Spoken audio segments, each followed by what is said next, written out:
que nunca olvide tus promesas, que nunca olvide tus palabras, que Él lo crea, que no lo dude jamás. Tu palabra me dice, todo el que pide se le dará, y el que toque a la puerta se le abrirá. Todo es posible para ti, Señor. Aumenta mi fe, Señor, aumenta mi fe. Aumenta mi fe, Señor, aumenta mi fe. Aumenta mi fe, aumenta mi fe, aumenta mi fe, aumenta mi fe, aumenta mi fe, aumenta mi fe, aumenta mi fe, aumenta mi fe, Señor.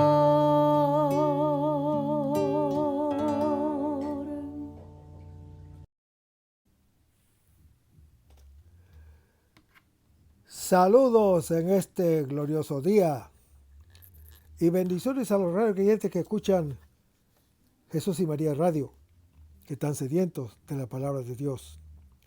Les envío un saludo a su hermano Américo Tejada de la parroquia San Simón Stock San José, que está localizada en el Bronx y pertenece a la Arquidiócesis de Nueva York. Estamos aquí todos los lunes de 5 a 6 p.m. hora de Nueva York. En este segmento de estudio bíblico titulado Crece en tu fe, estamos estudiando el Evangelio según San Juan.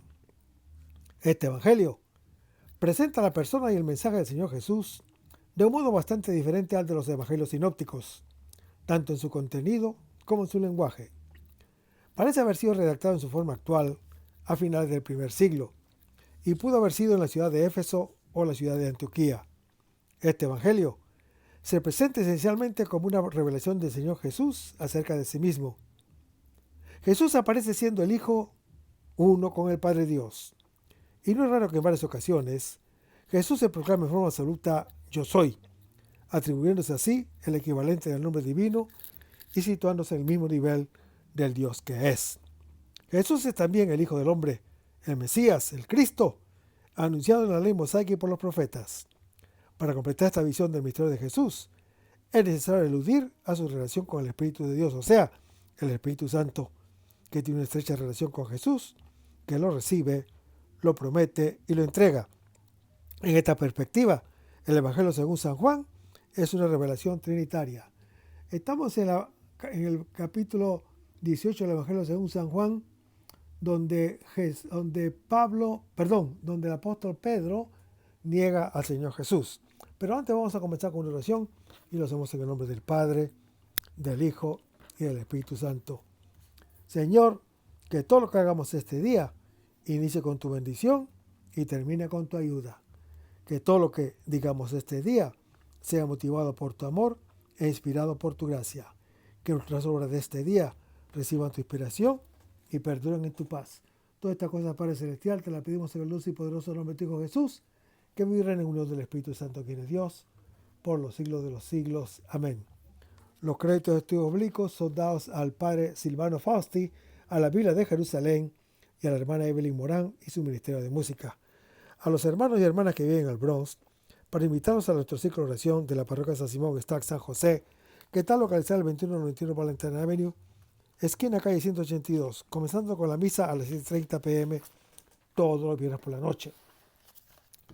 Decíamos de que estamos en el capítulo 18 del Evangelio según San Juan, versículo 27. Y decíamos que si el apóstol Pedro no hubiera negado a su maestro, siempre habría podido pensar que el Señor lo amaba con reservas. Solo lo amaría si lo merecía. Pero el amor merecido es un meretricio. Aquí comienza para el bautismo. Aquí comienza para él el bautismo, aceptar ser amado con un amor gratuito e incondicional. Al igual que para Abraham, padre de la fe, creer en el Señor es su justicia. Lo anuncia Génesis capítulo 15. En efecto, hermano que me escuchas, el justo vive por la fe. Lo anuncia el apóstol Pablo en su epístola a los Romanos, capítulo 1. En la fidelidad de Dios, que promete y da el don de la vida. La suya será una conversión de la ley al evangelio. La conversión, dificilísima del apóstol Pablo, testimoniada en Filipenses capítulo 3. Solo aquí conocemos lo que diferencia el cristianismo de cualquier otra religión. Ser amados gratuitamente, no con base en los méritos, y eso nos da la libertad de vivir como hijos de Dios. Hermanos, esta es la salvación, el descubrimiento de nuestra identidad y la de Dios, que se realiza en nuestro pecado y en su perdón. El apóstol Pedro, después de la negación, se encuentra en la alternativa de Judas Iscariotes. Miraba con los propios ojos o con los del Señor. Vivir de la propia derrota o de su perdón. Si se cierra en sí mismo, es el infierno. Si se abre a Él, es la salvación. Principio del bautismo para Pedro y para todos los creyentes es sumergirse en el amor gratuito del Señor, en lugar de hacerlo en la amargura del propio fracaso. De aquí en adelante, el apóstol Pedro puede convertirse en discípulo del Señor Jesús. Si hasta ahora se había seguido a sí mismo, ahora comprenderá que hay que seguirlo a Él. Ha experimentado que el que se sigue a sí mismo como guía, sigue a un seductor. Hermanos, Juan el Evangelista omite el recuerdo de la predicción y del llanto, como está en Marcos capítulo 14. Refiere solamente la triple negación. Desde este punto, el apóstol Pedro desaparece del relato de la pasión, pero está muy presente. Ahora la pasión se puede contemplar con su ojo. La escena tendrá su epílogo después de la resurrección, con la triple pregunta del Señor Jesús al apóstol Pedro: ¿me amas? Entonces podrás seguirlo, como está relatado en Juan capítulo 21. Gracias a su negación, habrá descubierto el amor con el cual es amado. Pero vayamos al capítulo 18 del Evangelio según San Juan, versículo 28 al 19, donde se lee: fuera del pretorio veremos el diálogo entre Pilato y los jefes acerca de Jesús, que ha sido entregado para ser crucificado. Y el versículo 18 se lee: de la casa de Caifás llevan a Jesús al pretorio. Era de madrugada. Ellos no entraron en el pretorio para no contaminarse y poder así comer la Pascua. Entonces Pilato fuera donde ellos y dijo: ¿qué acusación traen contra este hombre? Ellos le respondieron: si este no fuera un malhechor, no te lo habríamos entregado. Pilato replicó: tómenlo ustedes y júzguenlo según su ley. Los judíos replicaron: nosotros no podemos dar muerte a nadie. Así se cumpliría lo que había dicho Jesús cuando indicó de qué muerte iba a morir.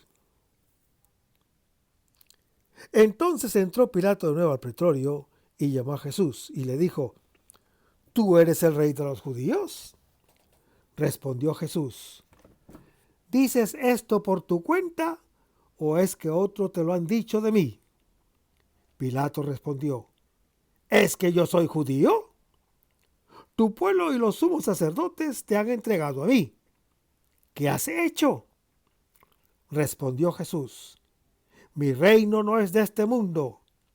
Si mi reino fuera de este mundo, mi gente habría combatido para que no fuese entregado a los judíos. Pero mi reino no es de aquí.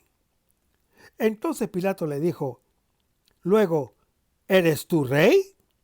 Respondió Jesús: sí, como dices, soy rey. Yo para esto he nacido y para esto he venido al mundo, para dar testimonio de la verdad. Todo el que es de la verdad, escucha mi voz. Le dice Pilato: ¿qué es la verdad? Y dicho esto, volvió a salir donde los judíos y les dijo: yo no encuentro en él ningún delito, pero es costumbre entre ustedes que les ponga en libertad a uno por la Pascua. ¿Quieren pues que les ponga en libertad al rey de los judíos? Ellos volvieron a gritar diciendo: a ese no, a Barrabás. Barrabás era un salteador. Pilato entonces tomó a Jesús y mandó azotarlo.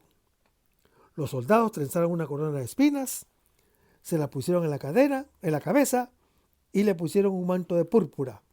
Y acercándose a él, le decían: ¡salve, rey de los judíos! Y le daban bofetadas.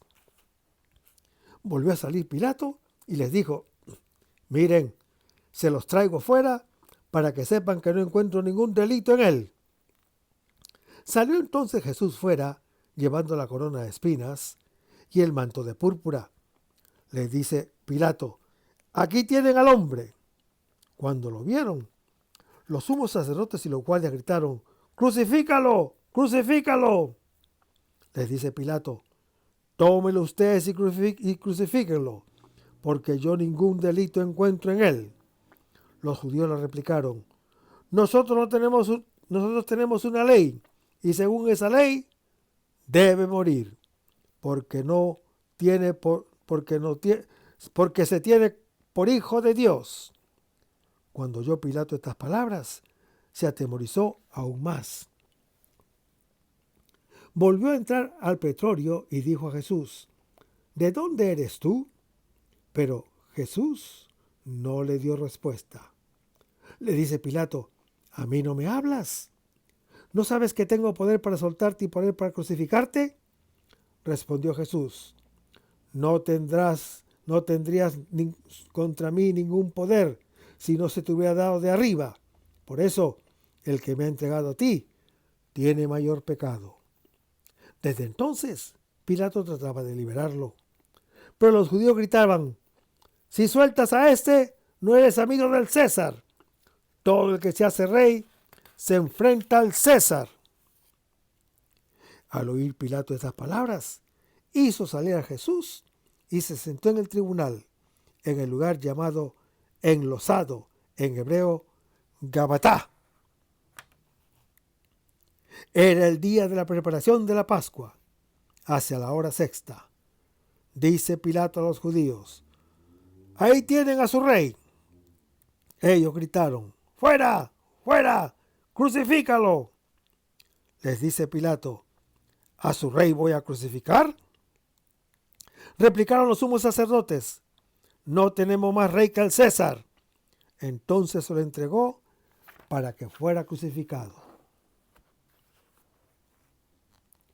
Salve, Rey de los judíos, dicen los soldados romanos al Señor Jesús.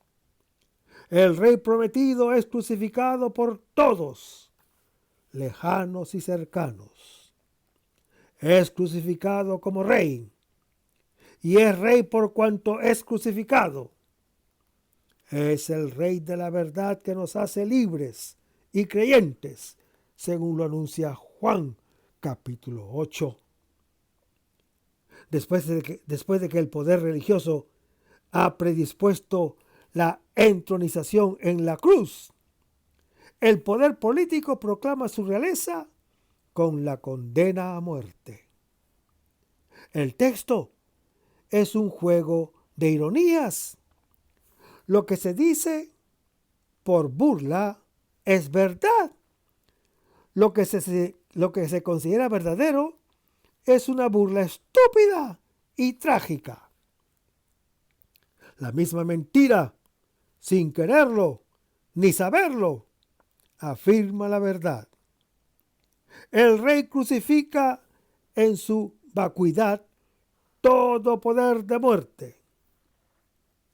Nos hallamos en el choque definitivo. Las tinieblas han salido al descubierto, reunidas para juzgar y condenar al Nazareno. Pero la luz del mundo disuelve la tiniebla que la ha aprisionado. En efecto, hermano que me escuchas, el Señor Jesús ejecuta soberanamente el juicio de Dios. En lugar de condenar a alguno, da su vida por todos.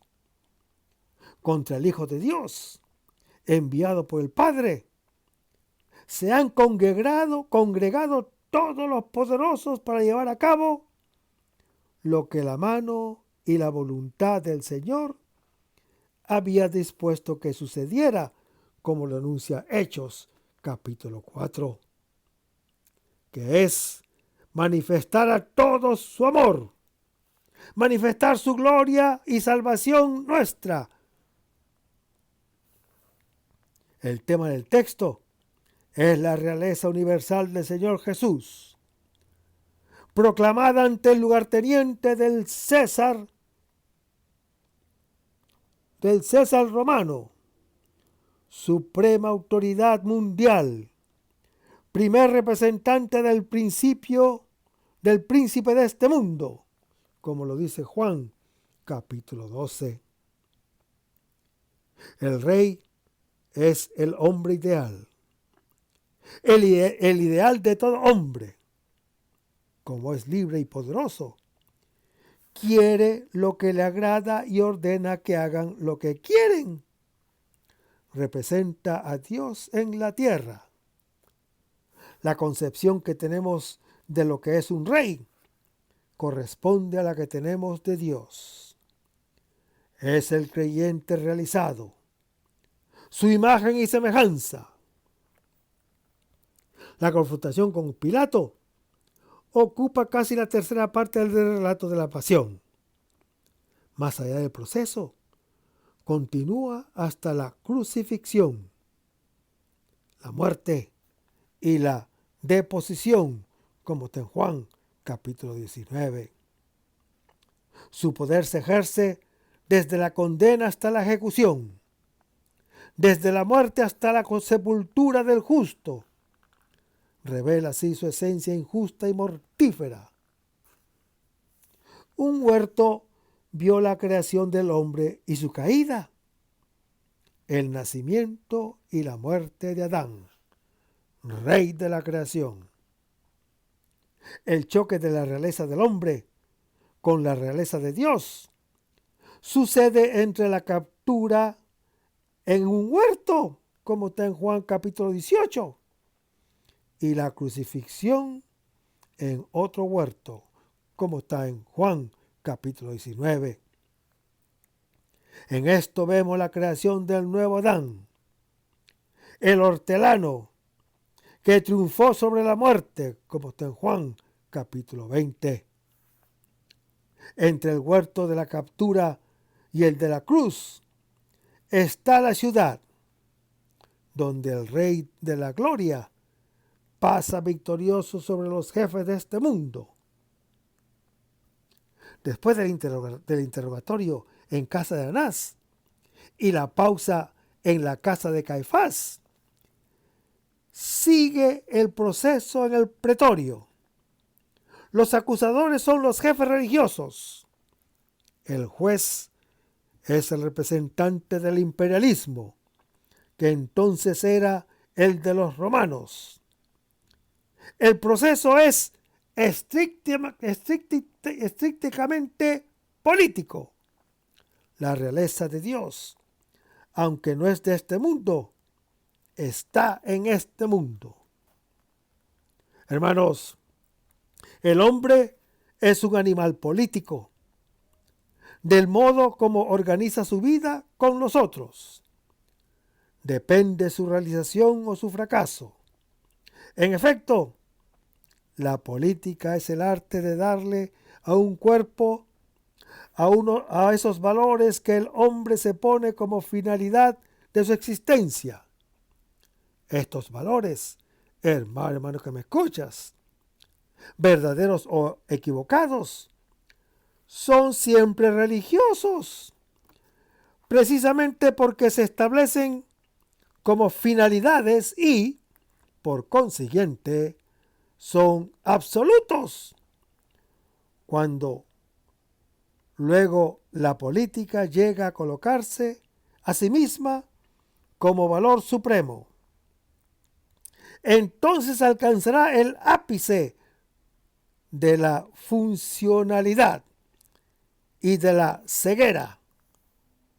Es puro ejercicio de dominio. El ídolo ocupa el puesto de Dios.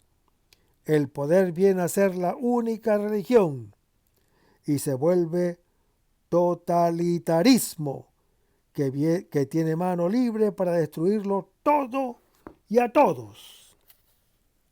Hermanos, la realeza del Señor Jesús, como lo veremos en el proceso, desmantela nuestra imagen pervertida del hombre y de Dios. No hay que hacerse imágenes de Dios ni del hombre, porque su única imagen es el creyente, verdadero y libre. En su solemnidad sencilla, el proceso ante Pilato es un compendio sublime y desencantado de teología política, una mina inagotable sobre la verdad del hombre y de Dios. Los judíos, que son nombrados 22 veces, no son del pueblo, sino sus jefes. Representan la oposición a la luz típicamente religiosa que está en cada uno de nosotros. En efecto, hermano que me escuchas, el origen del mal es siempre una imagen negativa de Dios, de lo que, de todos modos, nos proponemos como modelos a imitar. Por eso, en el relato de la palabra, el representante del mundo político no hace más que ejecutar lo que ellos quieren en un juego de hipocresía y de chantajes recíprocos, la misma voluntad perversa de la cual el mundo religioso depende. Hermanos, cuando Juan el Evangelista habla de judíos, conviene repetirlo. No se refiere al pueblo judío, como de un modo funesto muchos han querido entenderlo. También el Señor Jesús, los apóstoles y la primera comunidad, al igual que los evangelistas, son judíos. El término judíos, usado en sentido negativo, indica a esos jefes cuyo único interés es tener al pueblo bajo el propio dominio, como lo anuncia Juan, capítulo 9. Según la crítica profética de Ezequiel capítulo 34, no son pastores, sino ladrones y salteadores, como lo anuncia Juan capítulo 10. Se les llama polémicamente judíos porque se consideran como tales ellos mismos en forma exclusiva y excluyen a los otros que también lo son. De todos modos, tampoco los jefes son todos así. Basta recordar a Nicodemo en Juan capítulo 3 y José de Arimatea en Juan capítulo 19 y a Gamaliel en Hechos capítulo 5. El texto comienza con el relato que describe al Señor Jesús conducido dentro del palacio y termina con la narración que presenta al Señor Jesús cuando es conducido fuera de él. Dentro y fuera vienen a ser una distinción teológica. Dentro está la palabra de verdad y de vida. Fuera está el grito de la mentira y de la muerte, orquestado por los jefes religiosos. Pilato, hermano que me escuchas, como el lector que sigue los hechos, va de un lugar a otro, dentro y fuera. Está llamado a responder a la revelación que siente dentro. Cede inevitablemente a la violencia que percibe afuera. Es el único modo de mantener el poder. Ese tipo de poder que no está al servicio de la verdad ni de la vida. El proceso es una secuencia de 7 escenas, marcadas por la salida y la entrada de Pilato. El dentro y fuera del palacio le da al relato un ritmo con estructura concéntrica, que incluye en su centro la coronación de espinas. La sucesión de las escenas se puede visualizar de este modo. Fuera, diálogo entre Pilato y los jefes acerca de Jesús que ha sido entregado para ser crucificado. Dentro, diálogo entre Pilato y Jesús acerca de la verdadera realeza. Fuera, diálogo entre Pilatos y los jefes que prefieren al salteador y no al verdadero rey. Coronación del rey de los judíos. Fuera, Pilato dice: aquí tienen al hombre. Los jefes responden: ¡crucifícalo!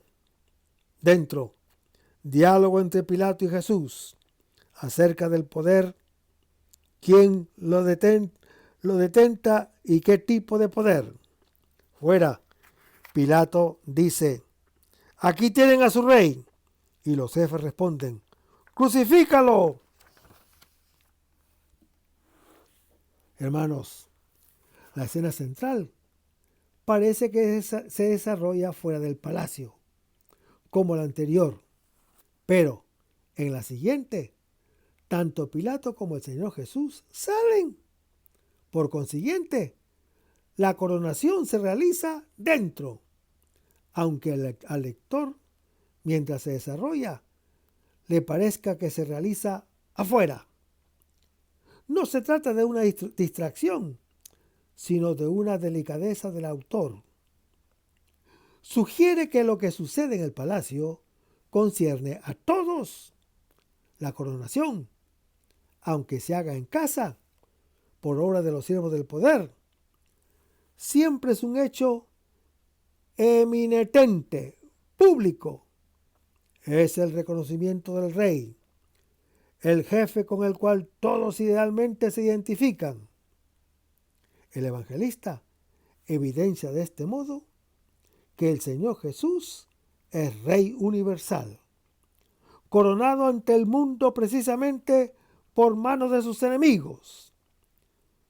Por este motivo, también el título sobre la cruz será escrito por mano de Pilato en hebreo, latín y griego, y proclamado en cada idioma, legible para que todos los que detestaban el poder religioso, político y cultural.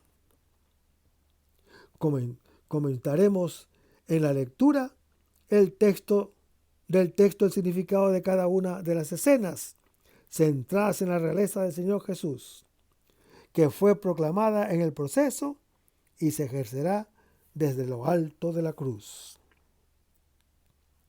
A propósito de Pilato y de los que dieron muerte a Jesús, es útil observar que ellos provocan en nosotros el rechazo.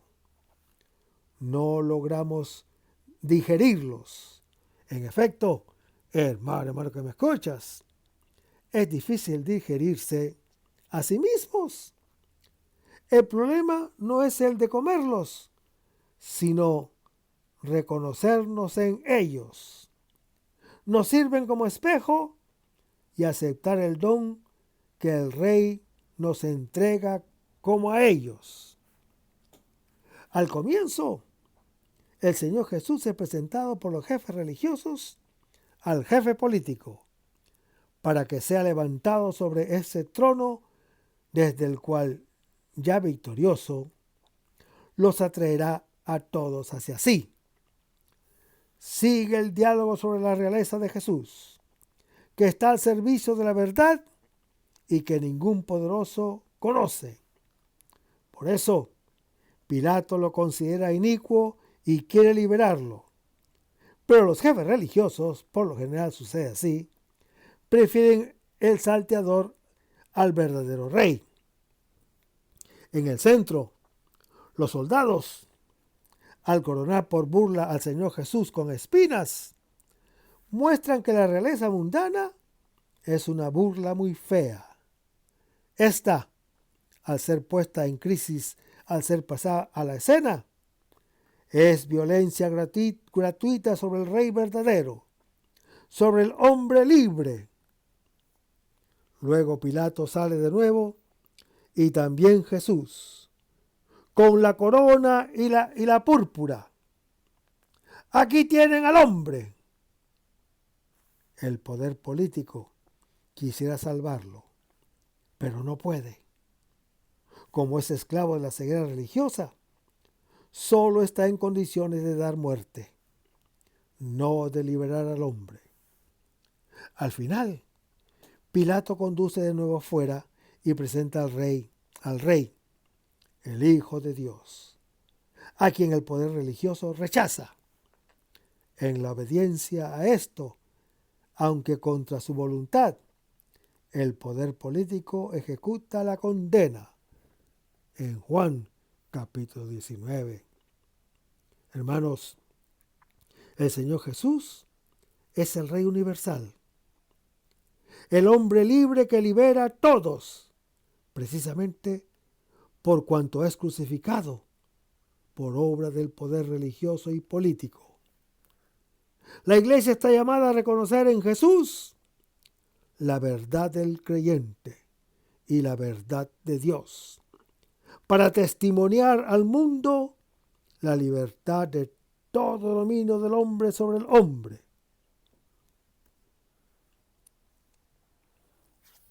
Una vez concluida la revelación ante los jefes religiosos, Jesús es entregado al representante del poder romano para que ejecute su condena a muerte, que ellos ya han decidido. Se cumple así la palabra de Jesús cuando indicó de qué muerte iba a morir. En efecto, hermano que me escuchas, si lo hubieran llevado a la muerte los judíos, lo habrían lapidado. En cambio, los romanos lo crucificarán. En la vigilia de la Pascua judía, los poderosos se unen para inmolar el Cordero de Dios, que quita el pecado del mundo, como lo anuncia Juan, capítulo 1. Las fuerzas de las tinieblas se alían para levantar sobre la cruz al Hijo del Hombre, aquel que da vida eterna, como lo anuncia Juan capítulo 3. Se revela como el yo soy, expulsa al príncipe de este mundo y lo atrae a todos hacia sí, como lo anuncia Juan, capítulo 12. Y en el versículo 28 leemos: de la casa de Caifás llevan a Jesús al pretorio. Hermanos, Juan el Evangelista, a diferencia de los otros evangelistas de los evangelios sinópticos, no narran el proceso ante Caifás. Hace solamente alusión a él después del interrogatorio ante Anás. Los jefes de los sacerdotes y sus siervos, a quienes se le llama también los judíos, llevan a Jesús al pretorio. Es la residencia donde el gobernador romano, en las fiestas, tenía su habitación para tener bajo control las muchedumbres que venían a Jerusalén. Su afluencia constituía siempre un peligro de desórdenes. A los judíos les era lícito juzgar según sus propias leyes. Podían también emitir sentencias de muerte, pero no podían ejecutarlas. Los romanos se reservarán la pena capital, excepto en los casos de profanación del templo de Jerusalén y tal vez de adulterio, como está en Juan capítulo 8.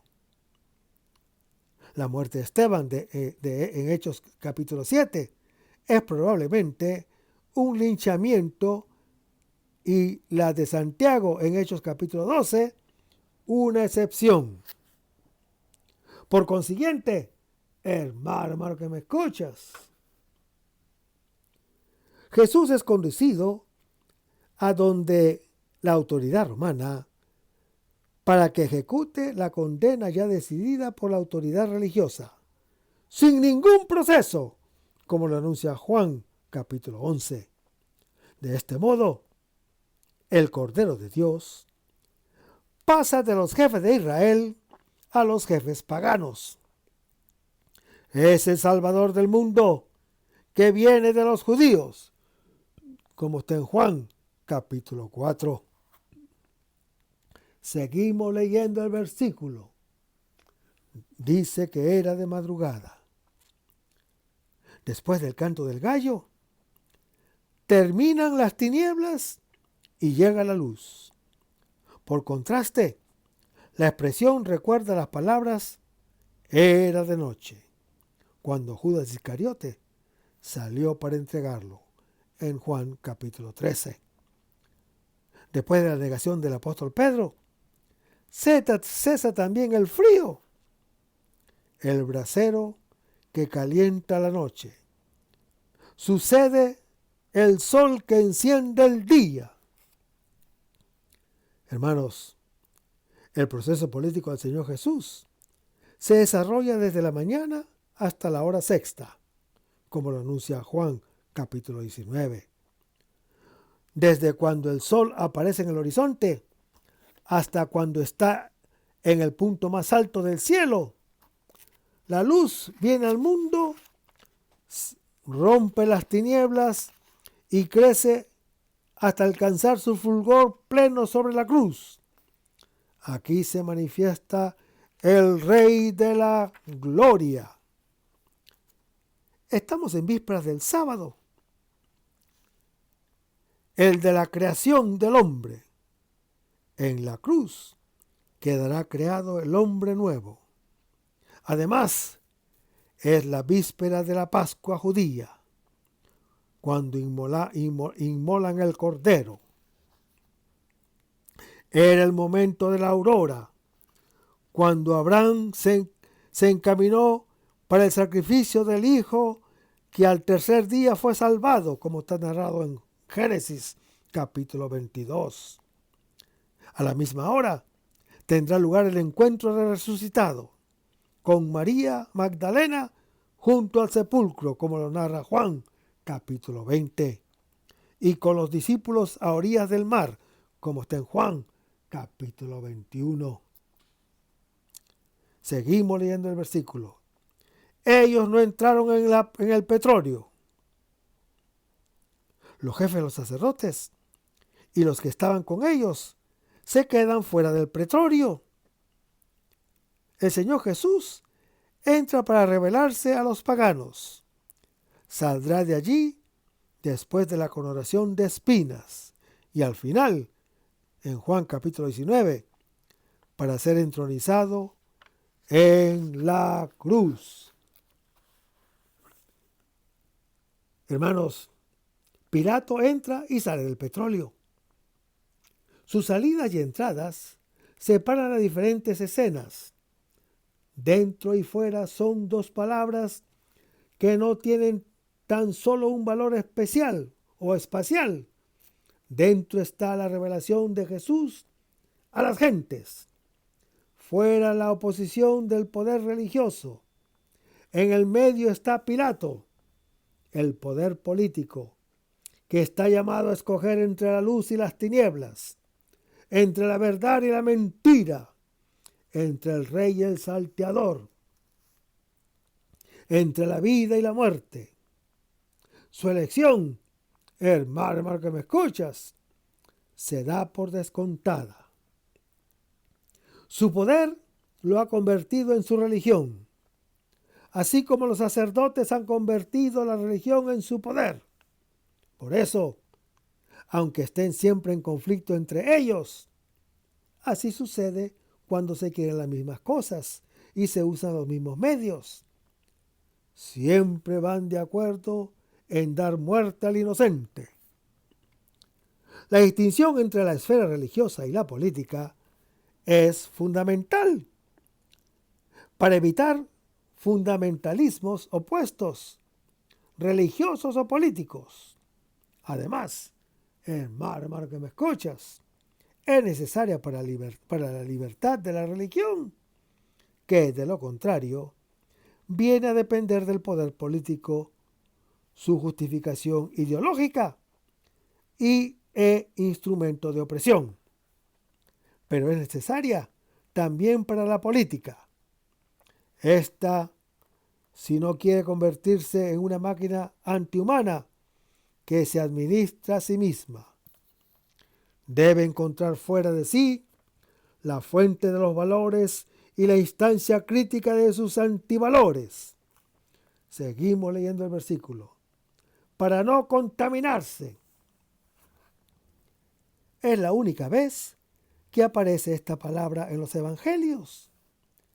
Los jefes religiosos no quieren correr el riesgo de contraer impureza legal. En casa de un pagano podía haber sepulturas de niños que habían nacido muertos. El que teme la contaminación por un cadáver no tiene escrúpulo en matar. Esta mentalidad legalista es que mantiene fuera del lugar en el cual se revela la verdad. Seguimos leyendo el versículo. Y así poder comer la Pascua. Hermanos, la anotación le sirve al autor para conectar el evento con la Pascua judía. Estamos en vísperas cuando se prepara el Cordero Pascual. El que quiere comer la Pascua judía está matando el Cordero sin defecto ni mancha, como lo dice 1 de Juan o 1 de Pedro, capítulo 1. Y el versículo 21 se lee, Pilato. Hermanos, Pilato fue gobernador romano del año 26 al año 36 después de Cristo. Los historiadores lo describen como un hombre autoritario y cruel, que fue depuesto por Vitelio. En el relato se transparenta su dureza con los judíos, pero también su fragilidad, que lo lleva a ceder a sus chantajes. La dureza y la fragilidad van juntas. Seguimos leyendo el versículo. Salió fuera donde ellos. El representante del poder político se vuelve hacia los jefes religiosos. El que se cree todopoderoso, al final no hará más que ejecutar la voluntad de ellos. Seguimos leyendo el versículo 19. Dijo, en el proceso, el decir de Pilato aparece hasta 11 veces y es siempre un interrogar o un mandar. Son los otros los que deben responder y ejecutar. Cuando lo que escucha lo interroga, en lugar de responder, sigue preguntando. El poder prefiere no responder. Si respondiera y se dejara cuestionar, se volvería humano y responsable. Ya no sería dominio ni opresión como servicio y promoción del hombre. Todos los crímenes más grandes contra la humanidad, así como también el haber dado muerte al Señor Jesús, son fruto de un poder irresponsable. Seguimos leyendo el versículo 29. ¿Qué acusación traen contra este hombre? Hermanos, Pilato sabe quién es el Señor Jesús. Ha concedido las tropas para arrestarlo en Juan capítulo 18. Sabe también que los jefes quieren darle muerte. Pregunta qué acusación presentan que justifique su condena. El poder establece, para provecho propio, unas normas precisas y condena a quienes vayan contra ellas. Aunque es lo que él quisiera, no puede siempre confiar en la arbitrariedad que llevaría al caos. En cambio, hermano que me escuchas, se apoya en un conjunto prudente y funcional de leyes que tienden a crear una legalidad que, aunque sea injusta, es útil al mantenimiento del orden conveniente para el que lo impone. Pilato vuelve a llamar a los jefes de los judíos y la legalidad que siempre protegen los intereses de los más fuertes. Lo justo no es más que la utilidad del más fuerte, había dicho un antiguo filósofo que siempre es actual. Y el versículo 30 se lee: si este no fuera un malhechor, no te lo hubiéramos entregado, le dicen los judíos. La respuesta de los jefes indica irritación. Si se lo entregan, es porque es un malhechor. También ellos conocen la ley romana mejor que Pilato. Saben que debe ser condenado a muerte. A Pilato le corresponde tan solo la ejecución. Los jefes hace tiempo que han decidido su muerte en Juan capítulo 5, pero quieren que formalmente sea Pilato quien la decida, ya sea porque ellos no pueden dar muerte, ya sea para dejarle a él la incumbencia desagradable que traería el odio del pueblo. Hermanos, el Señor Jesús es definido como uno que obra el mal, como está también en Lucas capítulo 23.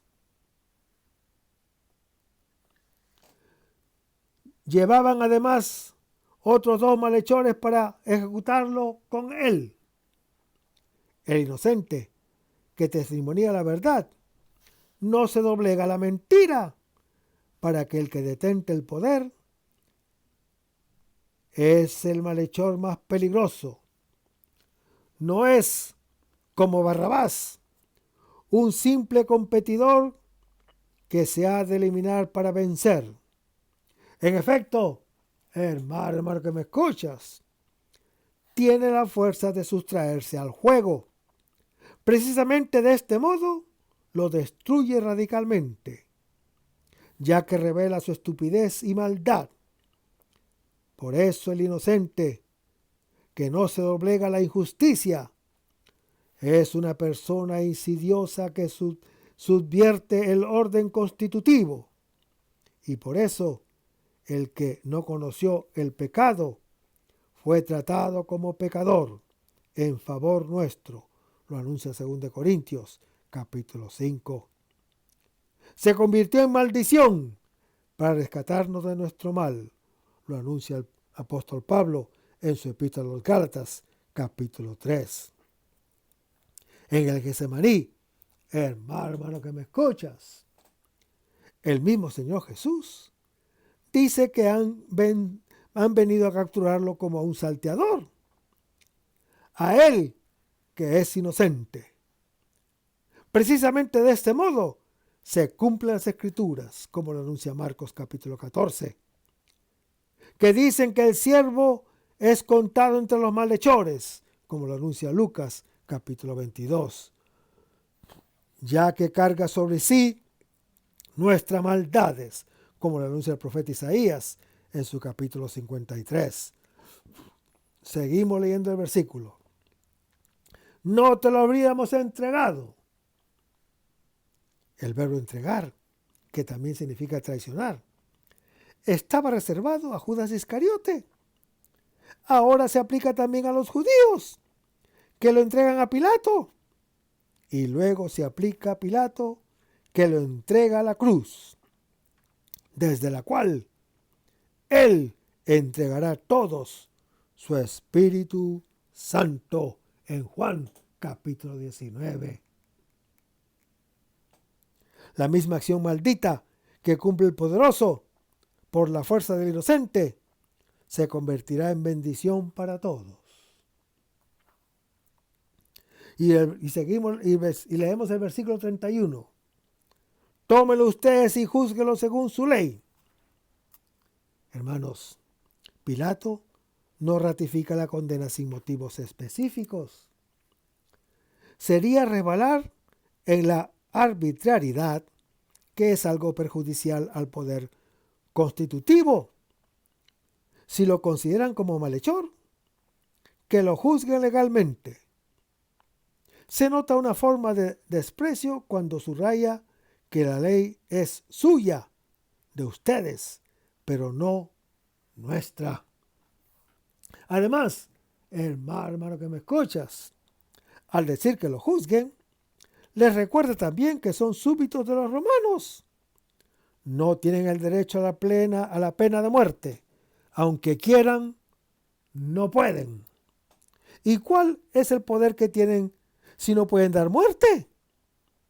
Es impotente, destinado a perecer. Seguimos leyendo el versículo 31. Nosotros no podemos dar muerte a nadie, dicen los judíos. Hermanos, los jefes descubren su intención, pero sin formular ninguna acusación. Quieren darle muerte. Por eso se lo han traído a Pilato. No deberían juzgarlo, sino tan solo condenarlo. Al final, hará precisamente eso.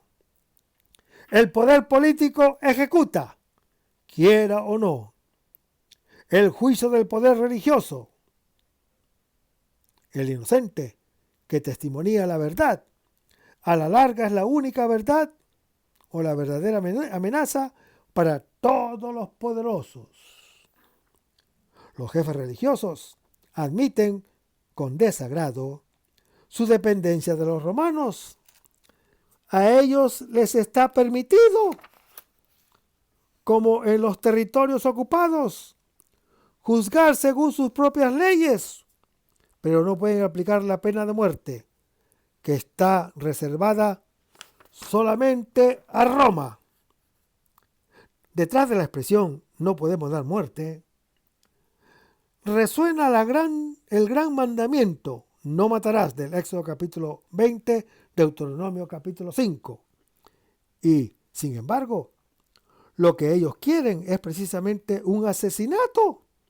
En efecto, hermano que me escuchas, cumple las obras de su padre, que es mentiroso y homicida, desde el principio, como lo anuncia Juan capítulo 8. Esta expresión no es lícito. Recuerda también la ley mosaica y la interpretación en sentido prohibitivo que ellos dan de ella. entendiéndola como opresión del hombre por el diálogo que se ve que Pilato puede, pero no quiere dar muerte a Jesús, mientras los jefes quieren, pero no pueden. Al final, los jefes religiosos harán lo que no pueden y los políticos lo que no quieren. Con sorpresa, los imponentes resultan omnipotentes en el mal y los omnipotentes resultan imponentes en el bien. ¿Es la ironía de la suerte o es la ley de la historia? Y en el versículo 32 se lee: así se cumpliría lo que había dicho Jesús.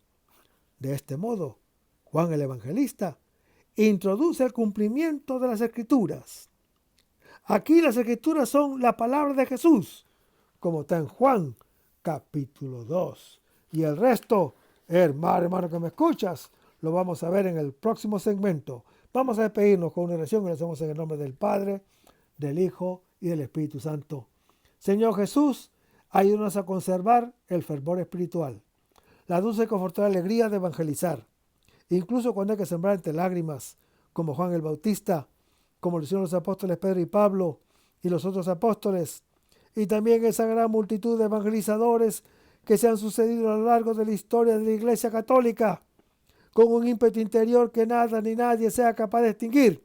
Señor Jesús, que sea esta la mayor alegría de nuestras vidas entregadas al Evangelio. Y ojalá que el mundo actual pueda así recibir la buena nueva de tu Evangelio, porque tenemos la tarea de anunciar el reino de Dios y de implantar tu iglesia en este mundo que todavía no te conocen. Toda esta cosa, Padre Celestial, te la pedimos en el luz y poderoso nombre de Hijo Jesús, que vive y reina en unión del Espíritu Santo, quien es Dios, por los siglos de los siglos. Amén. Hasta el próximo segmento. Que el Señor nos bendiga.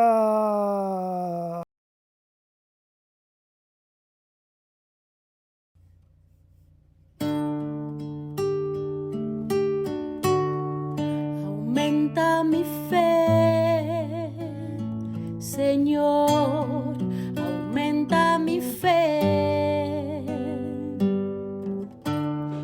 Aumenta mi fe, Señor, aumenta mi fe. Que nunca olvide tus promesas, que nunca olvide tus palabras, que Él lo crea, que no lo dude jamás. Tu palabra me dice, todo el que pide se le dará, y el que toque a la puerta se le abrirá. Todo es posible, todo es posible para ti, Señor. Aumenta mi fe, Señor, aumenta mi fe. Aumenta mi fe, Señor, aumenta mi fe. Aumenta mi fe, aumenta mi fe. Aumenta mi fe, aumenta mi fe. Aumenta mi fe,